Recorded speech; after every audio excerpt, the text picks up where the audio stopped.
Book review: Gettysburg, The Tide Turns, an oral history by Bruce Chadwick. Plot summary: Bruce Chadwick's Gettysburg, The Tide Turns, an oral history is vivid and evocative retelling of the pivotal Battle of Gettysburg during the American Civil War, blending meticulously researched historical narrative with the immediacy and intimacy of first-hand accounts. Through diaries, letters, newspaper clippings, and personal testimonies from both Union and Confederate soldiers, generals, civilians, and politicians, Chadwick reanimates the struggle that marked the high water mark of the Confederacy and turned the tide in favor of the Union. The book opens in late June 1863, at moment of dangerous Confederate momentum. General Robert E. Lee, still basking in the glow of his tactical brilliance at Chancellorsville, embarks on bold and ambitious invasion of the North. His objective: to strike into Pennsylvania, seize key transportation hubs like Harrisburg, and threaten major northern cities such as Philadelphia and New York. Lee believed that decisive victory on Union soil might cripple Northern morale, pressure President Abraham Lincoln into peace negotiations, and potentially bring foreign recognition to the Confederacy. But Lee entered this campaign with a critical handicap: the absence of his cavalry commander, J.E.B. Stuart. Lee had permitted Stuart to engage in a long-range raid that rendered him out of touch during the initial stages of the invasion, depriving Lee of valuable reconnaissance. Without clear intelligence, Lee was essentially marching blind into hostile territory. Meanwhile, the Union Army, newly under the command of General George G. Meade, an obscure and relatively untested leader, was in hot pursuit. Meade had only days to prepare, direct his forces, yet the looming confrontation demanded immediate action. Both armies converged by fate and geography on the small Pennsylvania town of Gettysburg, quiet village that would soon become one of the most iconic names in American history. The battle unfolded over 3 days, from July 1 to July 3, 1863. Chadwick reconstructs the chaos and courage of those days with harrowing clarity. Day 1 saw Confederate pushing back Union troops through the town itself, gaining key positions but failing to drive the Union Army completely from the field. Union forces regrouped on the high ground of Cemetery Hill and Culp's Hill, laying the groundwork for their defensive stand. They too witnessed intense and bloody fighting at locations that would become etched into American memory. Little Round Top, the wheat field, the Peach Orchard, Devil's Den. Chadwick brings these locations to life with gripping first-hand accounts from soldiers and officers who fought and bled there. The Union lines, though tested severely, held firm under the weight of repeated Confederate assaults. Then came Day 3 and the infamous Pickett's charge. In what is now seen as one of the most disastrous military decisions of the war, Lee ordered frontal assault on the center of the Union line on Cemetery Ridge. Led by General George Pickett, thousands of Confederate soldiers advanced across open fields under withering Union artillery and rifle fire. The attack was decimated. Confederate casualties mounted horrifically, and the charge failed to break the Union line. In Chadwick's telling, the personal voices, letters from soldiers who out-survived the day, officers expressing confusion or dismay at command decisions, and stunned observers, underscore the human toll of Lee's gamble. The Confederate retreat on July 4 was the beginning of the end for the Army of Northern Virginia, though the war would rage on for nearly 2 more years. Gettysburg marked the last time Lee would take the offensive on Northern soil. Chadwick also turns his lens to the often overlooked civilian experience. Gettysburg's residents endured days of horror, hiding in basements, tending to the wounded, and emerging to find their streets and fields choked with the dead and dying. The town, which had fewer than 2,500 residents, was left with over 20,000 wounded soldiers and the burden of burying thousands more.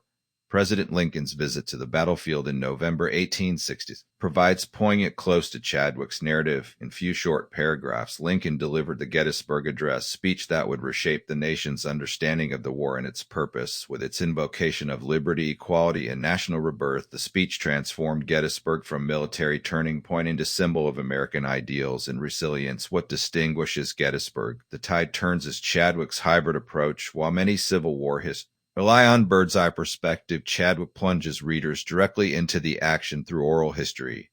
Each chapter juxtaposes contextual analysis with deeply personal stories, bringing us face to face with the fear of Union sharpshooter, the defiance of Confederate lieutenant, the compassion of nurse, or the agony of Gettysburg mother searching for her son. The oral history format provides a chorus of perspectives, offering a more democratic view of the battle.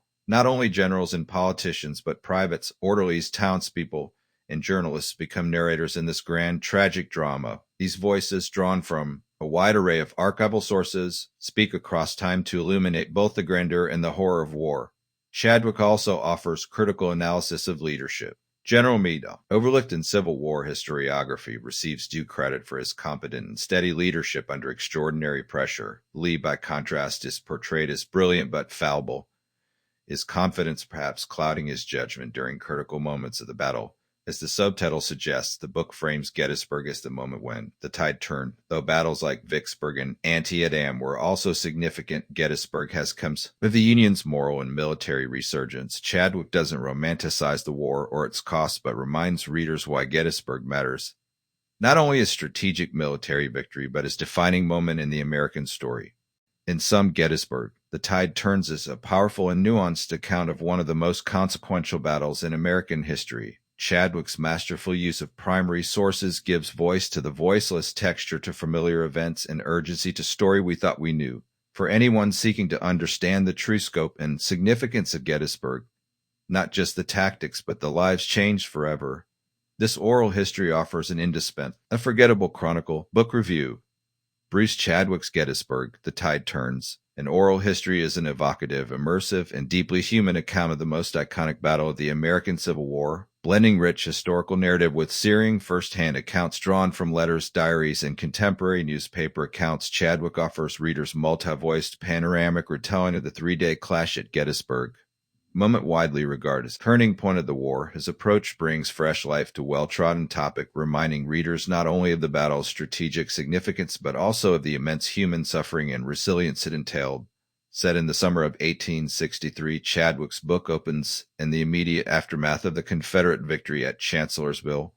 General Robert E. Lee, emboldened and seeking to shift the war's momentum definitively in favor of the South, launches invasion of the North. His plan: cross the Potomac, march into Pennsylvania, disrupt Union infrastructure, and possibly deal death blow to Northern morale by threatening key cities like Philadelphia and New York. His ultimate hope is that such stunning offensive would compel Abraham Lincoln to sue for peace.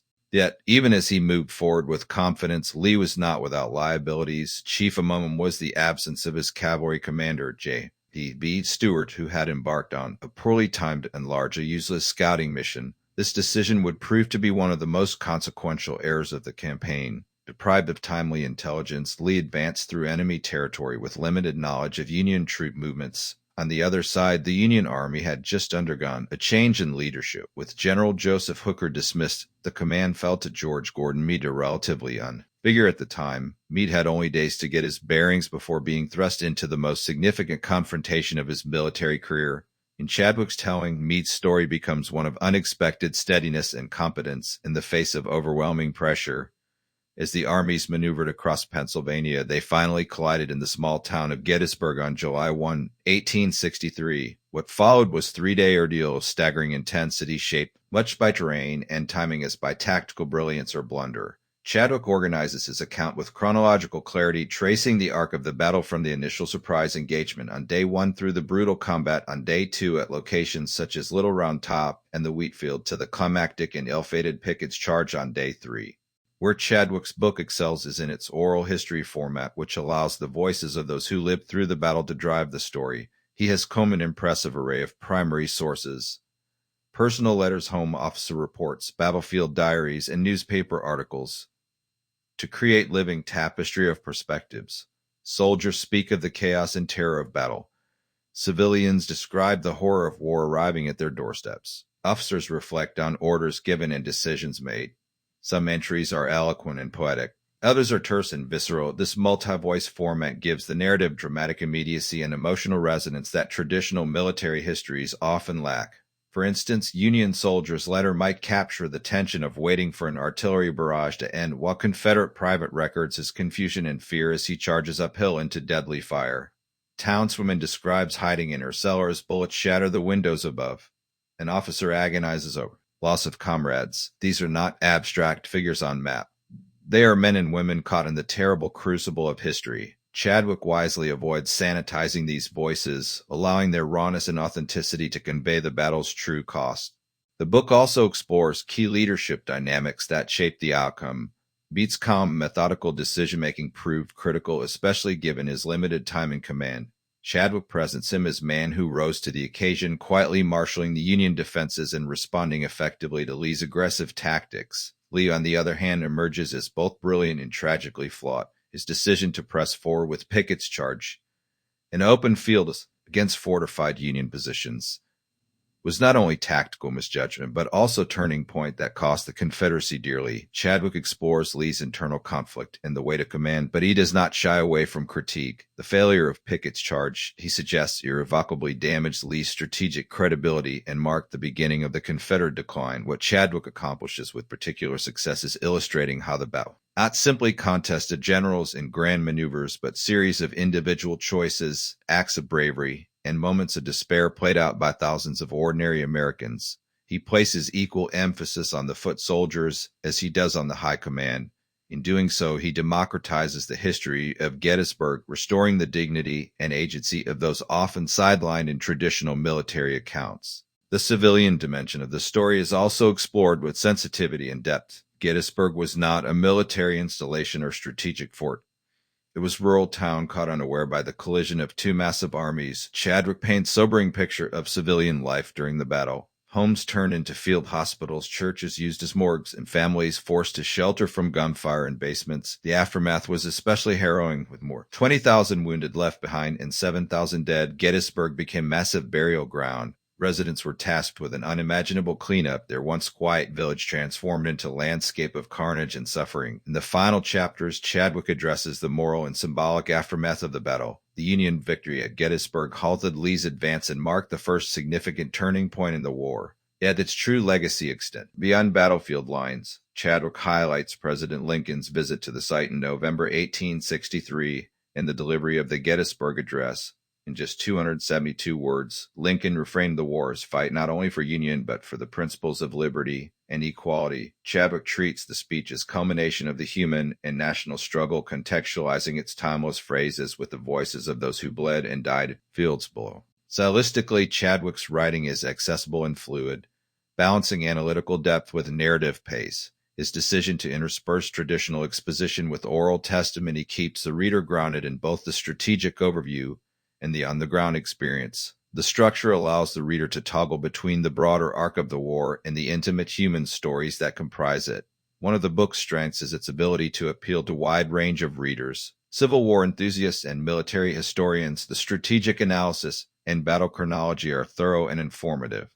For general readers, the personal stories make the history immediate and moving.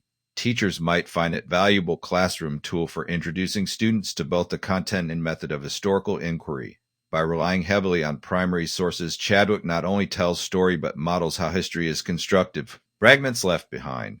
However, the oral history format, while powerful, comes with limitations. The reader occasionally longs for deeper contextual explanation, especially regarding certain troop movements or political developments. At times, the mosaic of voices can become overwhelming, making it difficult to track specific events in a linear way.